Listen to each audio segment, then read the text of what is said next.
los ingenieros o los arquitectos que hacen los hospitales no tienen ni la mínima idea de lo que normalmente, o sea, no tienen ni la mínima idea de lo que es la bioseguridad. Y claro, lo permiten, ¿no? Tenemos una carencia de arquitectos especialistas en hospitales, no hay. Tú buscas ahí por ahí, encontrarás 1 o 2 y eso.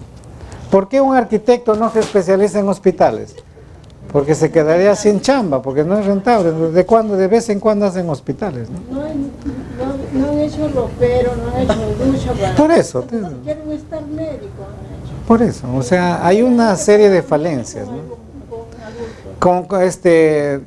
Entregan el hospital y no hay, se mezcla contaminado con limpio, limpio contaminado, no le ponen chatero, el chatero lo ponen, no ponen para manejo residuos, no ponen para el manejo de ropa contaminada, o sea... Un ambiente pequeñito, ni ventilación. Sí.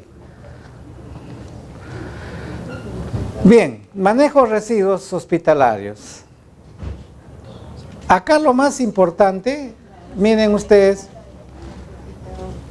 cómo es el inicio, ¿no? Todo el inicio. ¿Dónde se inicia? En los servicios hospitalarios. Ahí es donde se inicia, ¿no? Después en el procedimiento donde realizan los trabajadores, que se llama fuente de generación, ¿no? La fuente de generación. Dice, todos los ambientes del hospital deben contar con materiales, insumos necesarios. Y todo residuo debe ser clasificado y almacenado en el punto de generación. ¿No? Eso es lo que ustedes dicen. ¿Han hecho un nuevo hospital? Uy, se olvidaron de que tenía que tener el hospital o el ambiente un área para manejo de residuos. Uy, nos olvidamos. Todo el mundo se olvida del manejo de residuos.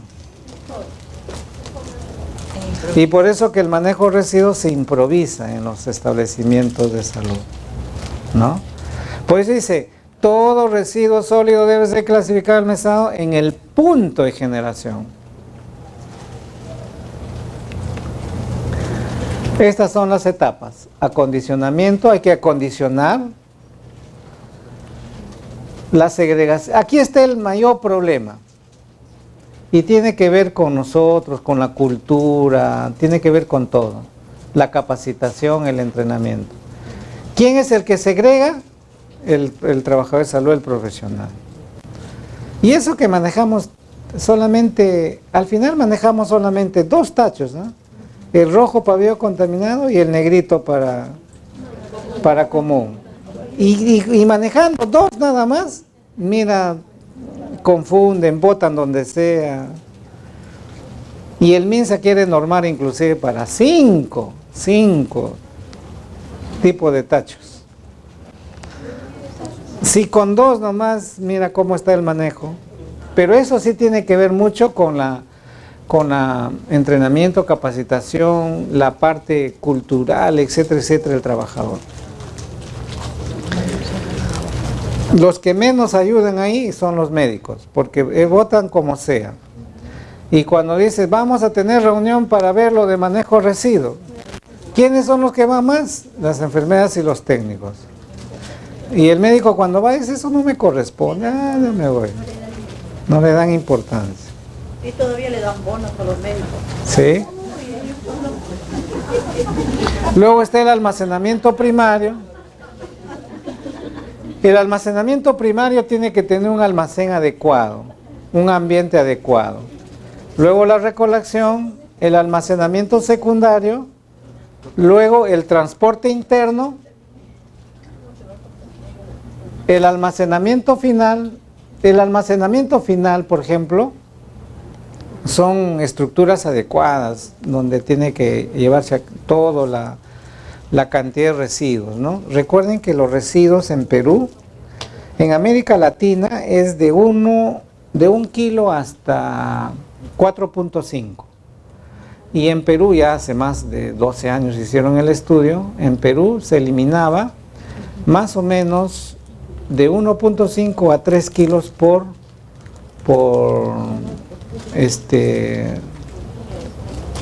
cama. Por cama. Y hicieron el promedio de 3 a 3.5. Entonces, en Perú, por ejemplo, es de acuerdo a la cantidad de camas. ¿Quién tiene el hospital que tiene mayor camas? Es Rebagliati, tiene como 1500. ¿Cuánto elimina el Rebagliati? Entre 4 toneladas a 4 toneladas y media por día. Son tremendas toneladas. ¿Ya? Sí, acá en la disposición. En el transporte externo lo hace un externo, todo eso lo han tercerizado, y la disposición final lo da la municipalidad. En Lima, solo en Lima hay una disposición final que está por Huaycoloro, que es exclusivamente para manejo de residuos hospitalarios. En Lima, pero tú andate a provincia, lo botan al río, lo queman. Esto es un desastre el manejo de residuos, ¿no? Y seguimos ayudando a la contaminación ambiental, ¿no? Y esto, por ejemplo, no les interesa a muchos, a casi muy poco les interesa el manejo de los residuos. No es una prioridad. Y cuando dicen, no, eso lo tiene que manejar, le echan la culpa que esto lo tiene que manejar salud ocupacional, o en MINSA epidemiología, ¿no? O los ingenieros, ¿no? Pero no hay hasta ahora, a pesar de que hay la ley, los que toman decisiones no toman muchas buenas decisiones para el manejo de los residuos. Por eso que está bastante mal. Mira, estos son aquí está, ¿no? Se acondiciona, cómo se elimina, cómo se transporta. En el transporte también los peruanos somos bien, ¿no? Bien, Made in Perú, mira estas, Made in Perú, ¿no? Bien ordenado. O sea, lo único que compran es estos contenedores y le ponen ahí su ruedita, ¿no? Pero la norma dice que debe ser así, no, son especiales, herméticamente cerrados, que hay que lavarlo, hay que descontaminar, etcétera, etcétera. Y luego entran a los almacenamientos finales, y del almacenamiento final se lo llevan al área que corresponde, ¿no? Esas son las etapas. ¿Ya? Está bueno. Arriba ese ánimo porque... Estos son los tipos de clasificación. Tú le tomas un examen a los alumnos, a veces a los mismos trabajadores, y salen desaprobados en toditos estos. Pues no saben. Entonces a veces no saben, dicen, no me han capacitado. Y mentira, les han capacitado. Pero esta es la... Biológico a 1, sangre a 2, quirúrgico a 3, punzo cortante a 4, animales a 5, asistencia de pacientes a 6. ¿Ya? También, esto es en el biocontaminado, pero también hay en el especial. ¿Qué hay en el especial? Que son los colores amarillos. Está los radiactivos, farmacéuticos y químicos peligrosos. ¿Está? Acá va lo de mercurio. Eso se considera radioactivo.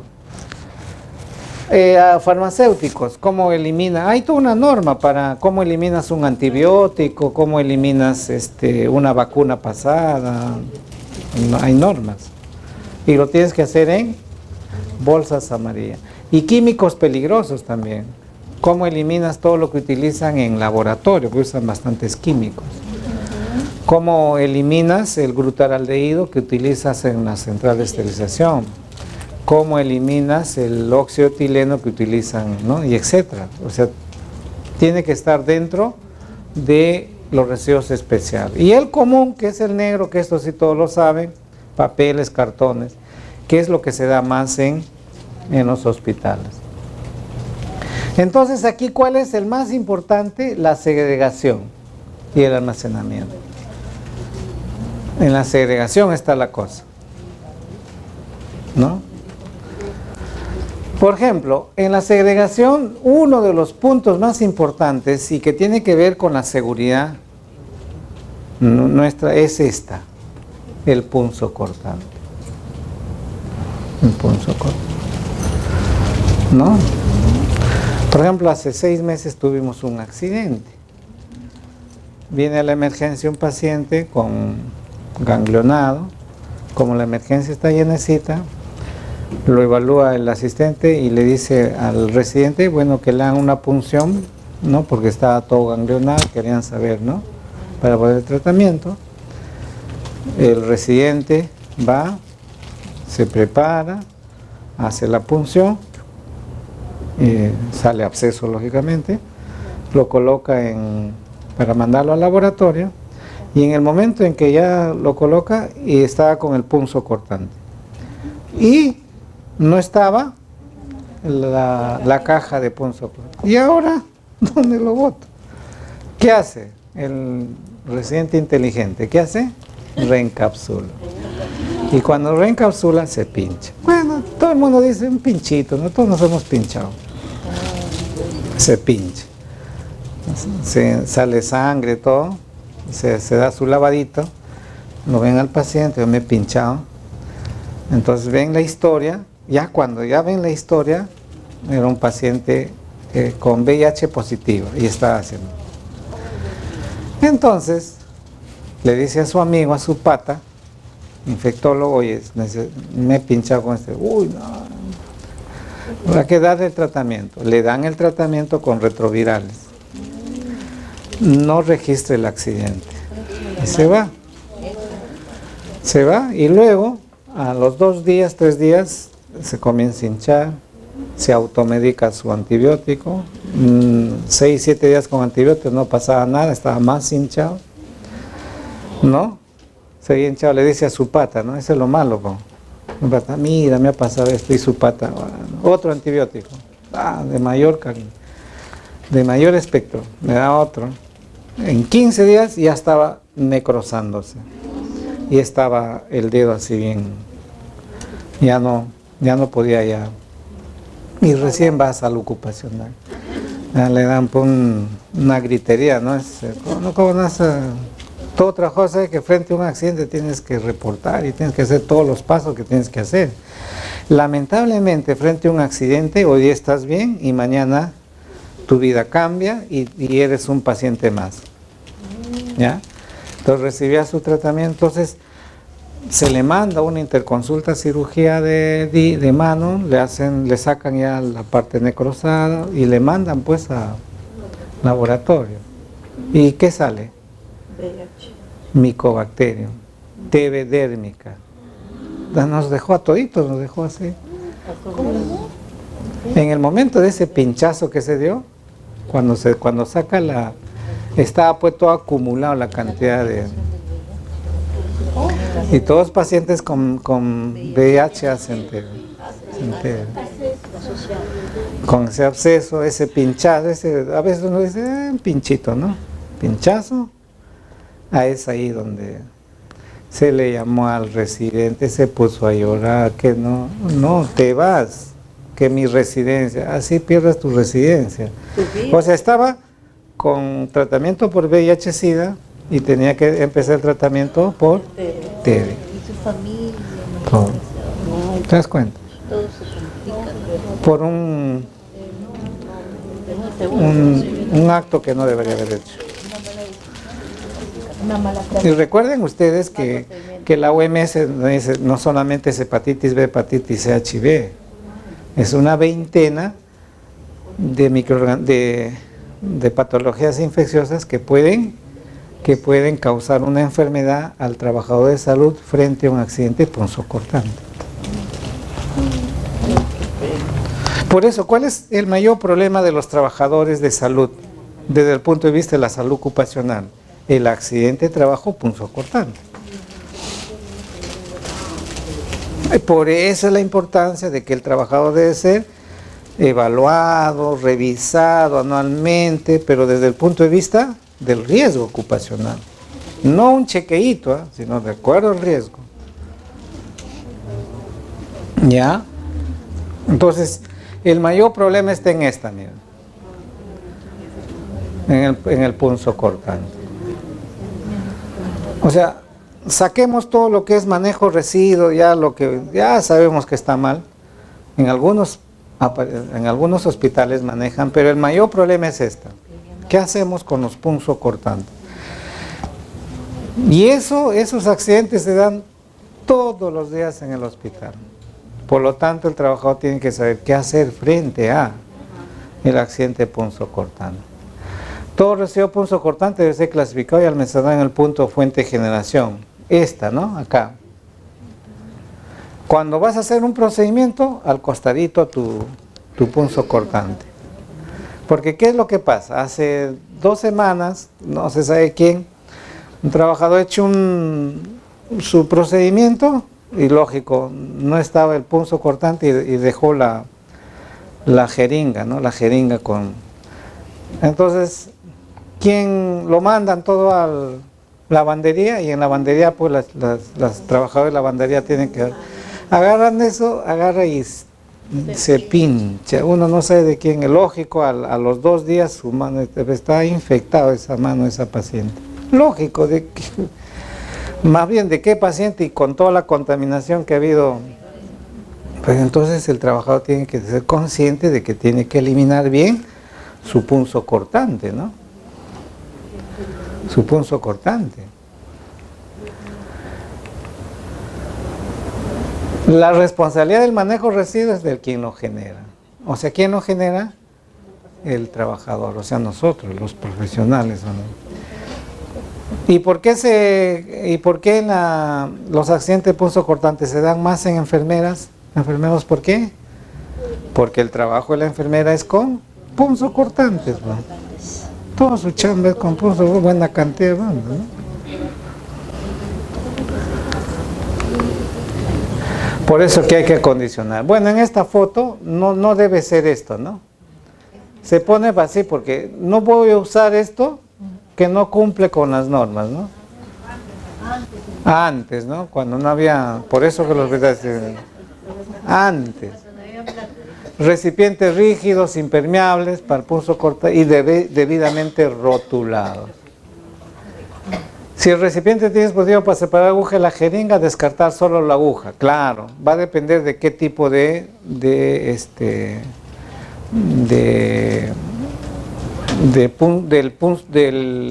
para el residuo punzo cortante, compren los hospitales, ¿no?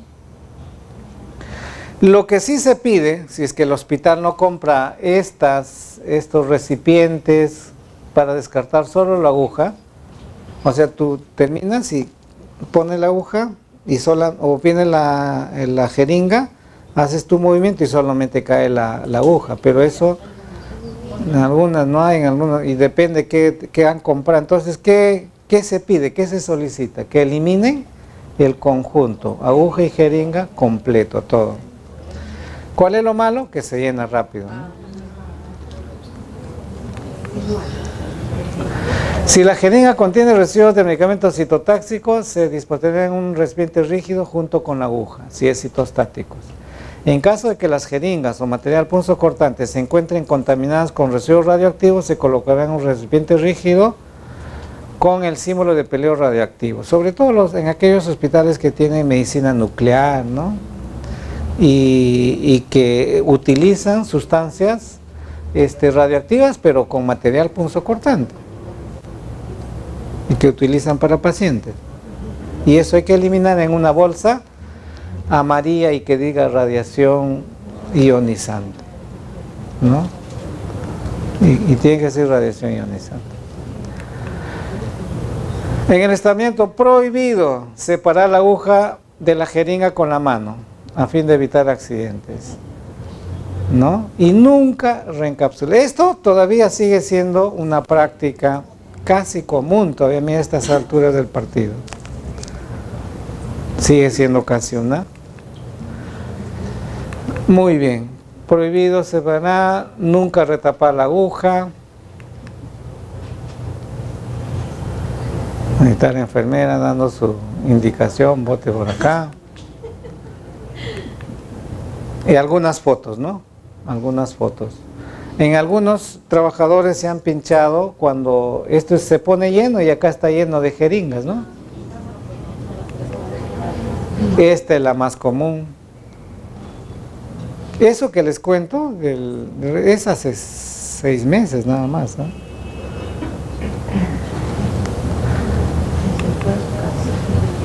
Mira, cuando eliminan.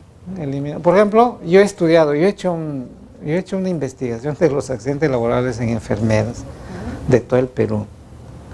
Entonces yo encontré, por ejemplo, un accidente en sala de operaciones de una enfermera que se había pinchado en que la aguja le había atravesado todos los dedos y se había quedado ahí ¿Y cómo era? Alguien había botado la aguja así en sala de operaciones y estaba casi en una esquina, que ella no se dio cuenta que cuando camina, así son los accidentes, cuando camina de repente se da cuenta que siente un pinchazo y estaba y así ha llegado a la emergencia, así con su aguja. ¿No? También encontré un accidente de trabajo en el dorso del pie, en Arequipa. ¿Ya? Entonces vamos a investigar ese accidente. Era una enfermera de hemodiálisis. La enfermera termina de la hemodiálisis y normalmente tenía que ser su punzo cortante al costado, pero la enfermera se olvidó por el punzo cortante al costado. Llevó su riñonerita con la gasa y el alcohol, ¿no? Entonces, y tenía fístula el paciente. Entonces saca, y las agujas de hemodiálisis, ¿han visto? 12, pero eso parecen, ¿no? Esas tremendas agujas de... Entonces, la enfermera le saca y, uy, como siempre, ¿no? Y el punzo cortante. Entonces ella la había puesto en el paciente, la riñonera, y la riñonera estaba encima del paciente, ahí lo coloca. Entonces, como ella no estaba, pues no estaba el punzo cortante, entonces le hace presión. Y cuando le hace presión, y está con fístula el paciente, le hizo presión muy fuerte, y el paciente, en lugar de decir, me estás, ¿no? ¡Ay, y tira. Cuando tira, sale pues la tremenda agujaza, ¿no? Trae la aguja y así como enviado por el diablo. Y justo se queda clavado en el dorso del pie. La pregunta era, pero ¿cómo en el dorso del pie? Ahí hay varias cosas. Primero, que la enfermera estaba usando una sandalia, no estaba con su zapatito de seguridad. Tú tienes que trabajar con tu zapato de seguridad. El zapato de seguridad nomás no lo usa el minero que va, no, el zapato de seguridad lo tienen que usar todos. Su zapato de seguridad. Y ha sido tan piña la enfermera que cayó todavía, es una de las primeras enfermeras que hace la hepatitis B y C post accidente laboral. No le han hecho el seguimiento, todo, pues, ¿no? Ese es un accidente laboral con fuente positiva. El paciente era, y en ese tiempo el paciente, pues los pacientes de hemodiálisis o bien tenían hepatitis B o bien tenían hepatitis C. ¿Ya? No, la enfermera le siguen haciendo el seguimiento. Recuerda que no necesariamente la enfermedad no lo puedes hacer de repente en 5 años, 10 años. De repente lo haces en 15, 20 años, comienzas a tener todo problemas, ¿no? Es que las enfermedades profesionales es así, se hacen crónicas, son de larga data. Más del 50% depende de usted. Los accidentes de trabajo, punzocortantes. Únete al personal que intenta tener ambiente de trabajo cada vez más seguros.